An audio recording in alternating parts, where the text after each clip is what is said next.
Hello, everybody. Welcome to Live at 5. It's Monday, December 10th, and I'm Beth Stevens. I'm Paul Wontorek. And we're here with Miss Caitlin Moynihan. Hello. And we have a guest. We do have a guest. We have a guest. Our guest is Ryan Spahn from Daniel's Husband off Broadway. Fantastic play off Broadway. Yes. Everyone's talking about it. Everybody's talking about it. But first, our top 5.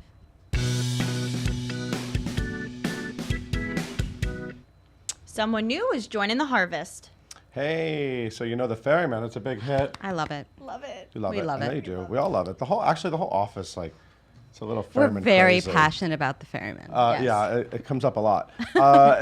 So Catherine McCormack will make her Broadway debut as Mary Carney. I don't know if we expected any cast changes so quickly.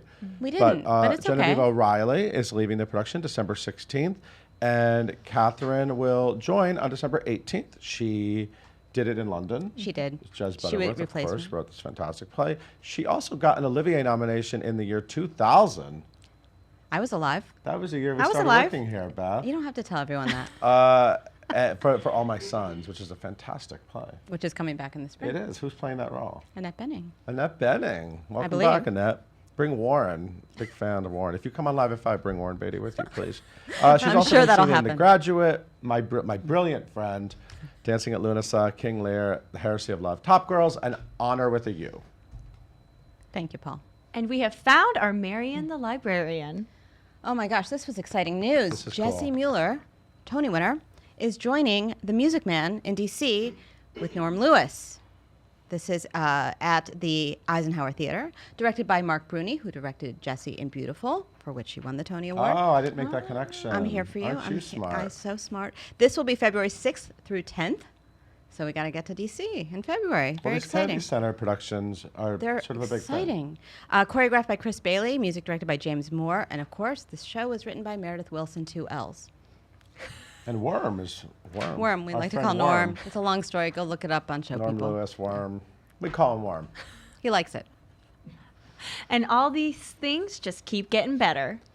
Well, especially for you. Are you gonna sing that? Again, talk about things that Just people in keep the getting office better. love. All the ladies love that Queer Eye. Not just the ladies. We do. I love it too. we love See? it. We love it. Jonathan Van Ness is the grooming expert, correct? He is. And Is. you can't He's even. Caitlin's You're so inspiration. excited. She's coming to Broadway for one night. For one night. To read something for probably like 5 minutes, but it's It's, exciting. it's okay. It counts. It's still exciting. Sort of. It's celebrity autobiography, which is when famous people get together and read excerpts from outrageous, moving. Autobiographies. What other adjectives could you use? I don't know. It's fun. It's been going on for years, and now it's on Broadway for the first time. And he will be in the December 17th performance. And I'm sorry. This is why you're really excited. Anthony. Who is the expert in food? Yes. Correct. Food and Okay, wine. I'm sorry. Food and wine. Porowski. And wine, thank you. Okay. He's cute. He's also going to be there. So 2 out of 5 Queer Eyes. Yeah. Can't they? Where are the other 3? I'm They're sure they'll busy be in the people. audience. They'll be in the audience. Anyway, he is an Emmy nominee for Gay of Thrones. Look that up. And of course, Celebrity Autobiography was created by Eugene Pack and developed by Pack and Dane Rifle. And it's a thing. happening. It's every Monday night at the Marquee Theater. And this baker is returning to the diner once more. We have a new Jenna at the diner in Waitress. We're talking about Stephanie a new Torrance. / classic Jenna. A classic Jenna. She's coming back. Stephanie Torrance, who has been an understudy, will take on the role from December 11th through January 6th. That's in the interim between Nicolette Robinson and the return of Sarah Bareilles, who She joins gets good January interims 7th. though. Like She sometimes does. people play a role for like a week. She gets like a good month. this like is solid. She's fantastic in the role, and they really trust her with it, which is great. Stephanie, of course, is a vet of The Wicked, where she played the Elphaba, so you know she's got some pipes. So look for She's that. also a vet of Live at 5. Well, there you go. She was here There you go. in this chair. Now she's back on Broadway making pies. Thank you, Paul. And it's time to vote. Okay, Get so out the vote. every year, Every we year. we ask you to choose the Broadway.com Star of the Year. So the way this works, it's going live on the site any minute. Any minute. That's code for like I was As just soon as having you issues leave with this it chair. right before we came live. Anyway, so what we do is How do we explain this? We like to look at personalities on Broadway, and we nominate people that we think are representative of not only fantastic on-stage work, but fantastic off-stage work, and people who really embody what it is to be a Broadway star. In the calendar year of 2018. Correct. Yes. So And we nominate the editorial team. We get here. together and we argue. It was a Yes. brutal fight right. to pick the 11 because we couldn't decide Whittle on it 10. down more, yeah. 11. Who needs even numbers? Not I. But we came up with 11 people, and now you're going to pick the star of the year, and then they're going to like win a trip to Aruba. What's the? That's no. No, but No, they. but do we you wanna say call who them the star of the nominees year are, forever. or is that secret? So do you want to hear who got nominated? It's not live, so this is a sneak peek. Okay, ready? Yes. Stephanie J. Block. just Erica, are we excited. going to gasp after No, each? it's fine. It's fine. I'm just excited. Go I'm ahead, just gasp. I excited. like it. That's fine. Erica Henningsen, Joshua Henry, Glenda Jackson, Nathan Lane, Beth Level. These are alphabetical order. Nathan Lane. Oh, I thought, okay. Beth Level, Elaine May, Patty Murin, Christiane Pitts, Lauren Ridloff, and Mr. Michael Urie. Voting is from today through Thursday, the 13th. Speaking of Mr. Michael Urie, I'm going to get out of here. Goodbye. Thank you for your service. Caitlin, will you tell us a little bit about our guest, please? Gladly. So, guys, we have Ryan Spahn in the studio with us today. He is currently starring in Daniel's Husband off the Broadway. His stage credits also include Gloria, Summer and Smoke, Hamlet, Exit Strategy, and more. He has appeared on screen in Ugly Betty, Star Trek Voyager, and Tanner on Tanner. He is also the co-creator behind the digital series What's Your Emergency? He's very talented, he's very busy, and he's here with us today. Follow him on social media at Ryan Spahn on Instagram and Ryan_Spahn on the Twitter. Leave all of your questions in the comments below, and please welcome Ryan and Beth. Thank you, Caitlin. Hello, hi, thank you. Welcome, Ryan. Thank you. Ryan, your eyes are very sparkling blue. I just want to start with the important stuff. You know, look at him. He's so handsome.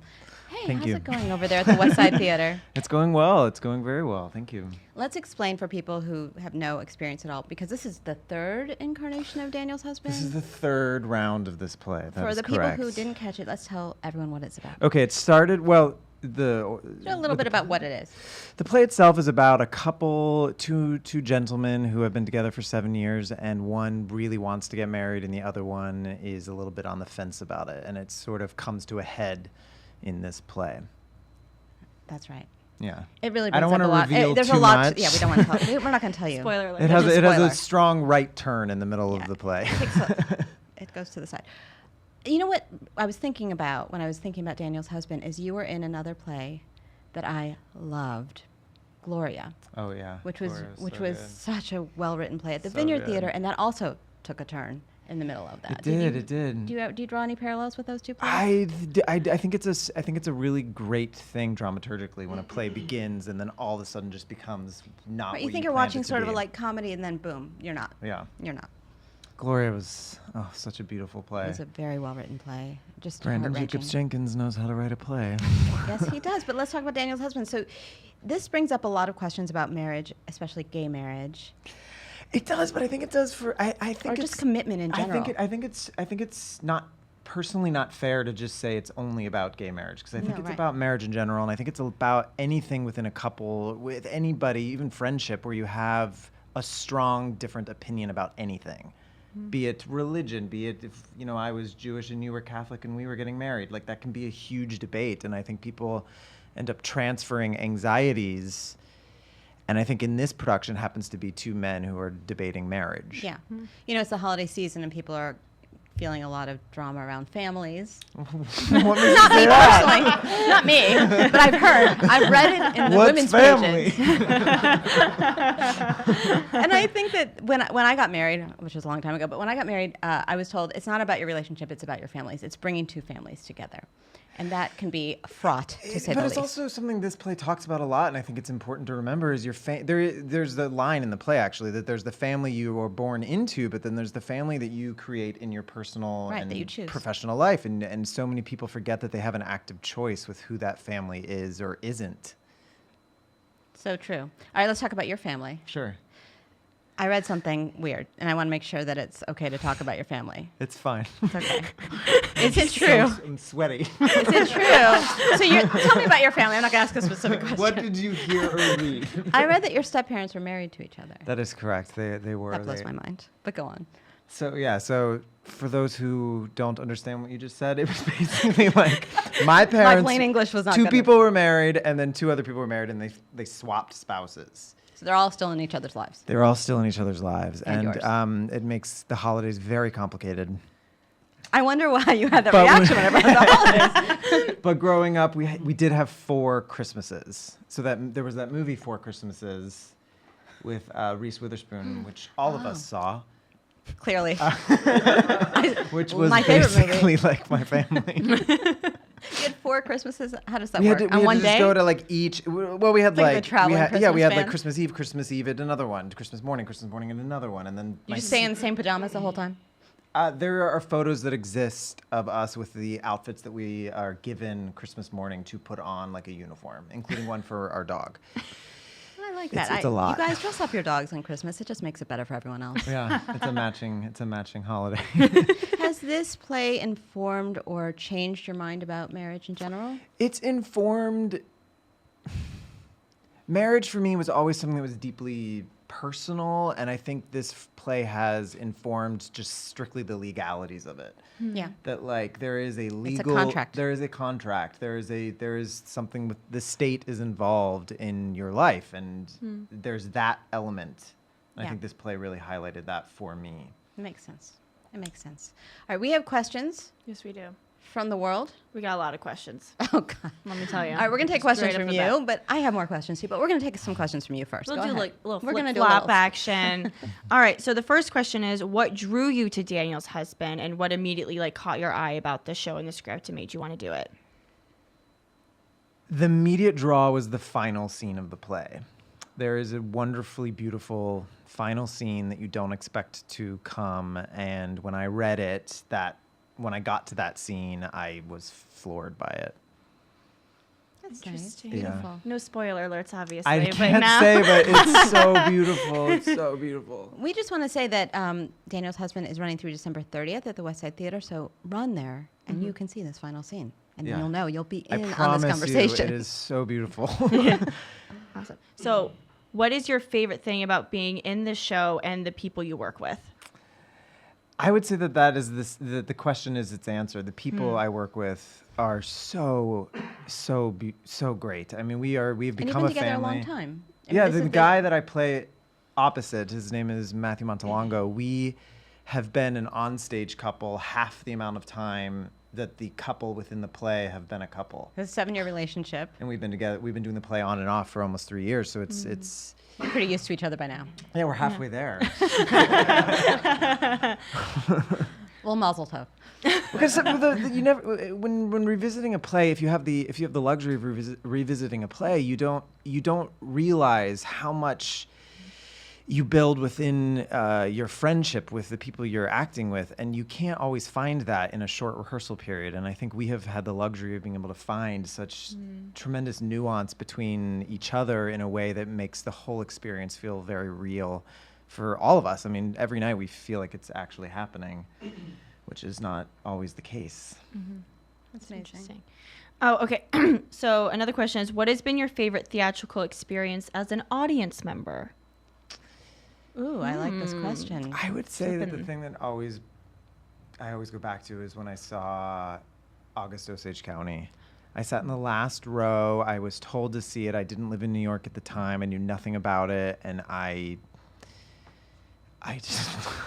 Well, I if can't you even have- I if don't you have want to look words at an for it. explosive family, I mean that's what that is. It's I think an that explosive family right, situation. I think that I related to it, especially when the daughter screams, "This I'm running things now." Or, Oh, yeah. That's basically my life. In the bathrobe. I Yeah. love it. So I just want to say that you're not only an actor, you are also a writer and many other hats in the entertainment industry. Tell me about your movie that is at the LA Film Festival. Yes, I have a film that I co-wrote with Salome Mulugeta and Kristen Hange, who is also a theater director. I think she's doing Clueless That's right right, now. she is. The three of us wrote this movie called Woven, and it premiered at the LA Film Festival and is being released on Friday theatrically in LA and then coming to VOD shortly after that. And it's about an Ethiopian family and an American family whose lives intertwine in New York City. How did you get involved with that movie? Was that your idea, or did It was come my to you? idea with Oh, wow. Salome, and then Kristen sort of came in to help us navigate structure because she's incredible with structure. And it was 10 years in the making. Wow. It's been a long ride with that one. What a week. We And got then you. We got you the yeah, right week. And then I co-wrote another film with Halle Pfeiffer, which is available on demand anywhere. It's called He's Way More Famous Than You, that Michael Urie directed, who's also my partner. And we made this whole thing together, and it's a wonderful film. He's more famous than you. Yeah.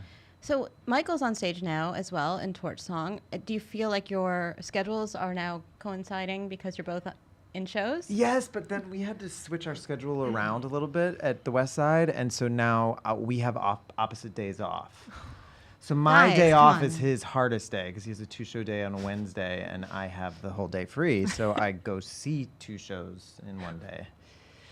But not Torch Song twice. Yeah, That would be a so lot. that's like 19 hours of theater. Exactly. All right, I interrupted, but we have more Sorry, questions from yes, you. we have some more questions. So, what excites you the most about being part of the theater industry? Oh, I just love the theater. I love doing shows for people. I love feeling the audience. I love night after night you come out onto the stage, and if you've been off stage for 20 minutes and you come into the stage, you can feel how different the audience is night to night, and that is something that you just can't experience, or I've never experienced it in any other form when it relates to acting. You really only feel that in the theater. Yeah. And it's also like church. It feels like church to me. I grew up in the church, and I kind of like the theater. You get that real response. You get the response. Yeah. And you talked about this a little bit before, but because you have been playing your character for, on and off 3.5-ish years, what has he taught you the most, or what do you feel like you've learned the most from playing your character? What has Daniel taught you?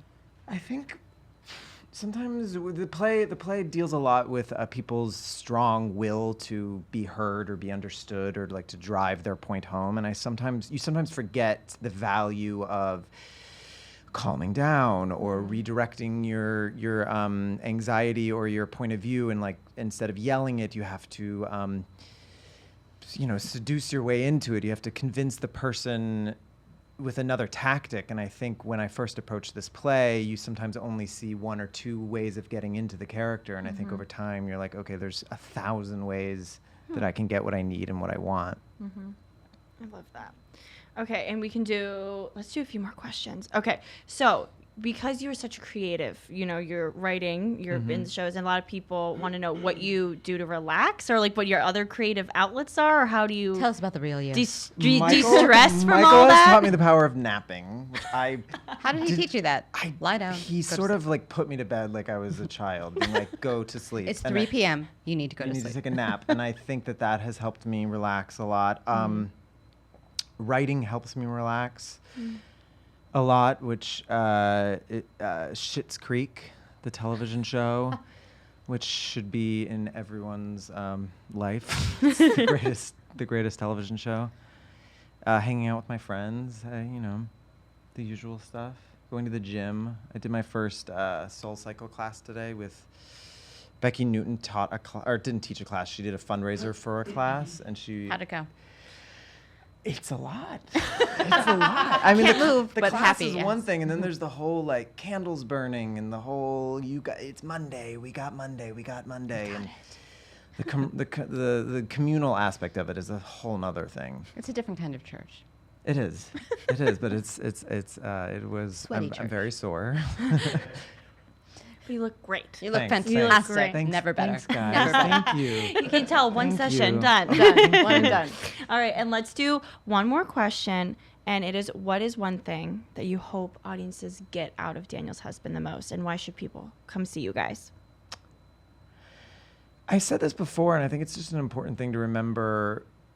People want to call this a gay play or say that it's a gay experience, and I feel like it's not fair to label it as that. And I also think it's not fair to assume that just because you don't necessarily identify as gay, that you're not going to completely relate to this experience. And I think it's important to remember that those of us who are not the norm have had to spend our whole lives finding our way into identifying with things that that we don't always you're not identify with, represented in. and you it's not, I've had to watch heteronormative stories my whole life, and I have found my way into them, and I think that this play really strongly magnifies how we all need love and family, and I think it doesn't matter who you are or how you were raised. So I'm assuming that every single interview includes people asking you if you now want to get married. So I'll just go ahead and do it. We have not gotten married. But are you Do I going want to? I do, because of the because of what you learned about the legality the of it. legality part of it is really hard to not recognize. But I think that my parents got divorced, and as you spilled the beans, we had a Sorry. complicated. I had a complicated experience with marriage and with witnessing how marriages rise and fall, and so I that aspect of it I'm not as sold on. Also, the whole putting it together The wedding is part? making me. I'm literally just started sweating just saying that. I think it might be after effects from Soul Cycle. It's the whole thing. It's like it's a lot. so much. Because there are the candles, and then there are people sweating, Yeah, and it's there's the people, and it's yeah. the breath. The people right in your face talking to you. all of All it. of that. Cycle. Okay, Wedding we're your soul cycle. All right, we're gonna take a breather, you guys. Okay? Ryan, thank you for being here. Thank Go you. see Daniel's Husband Please at West Side Theater. come, What are you please waiting come. for? Go do it. It's December. Make yourself happy. Yes. Caitlin, Yes. take us on out. Always.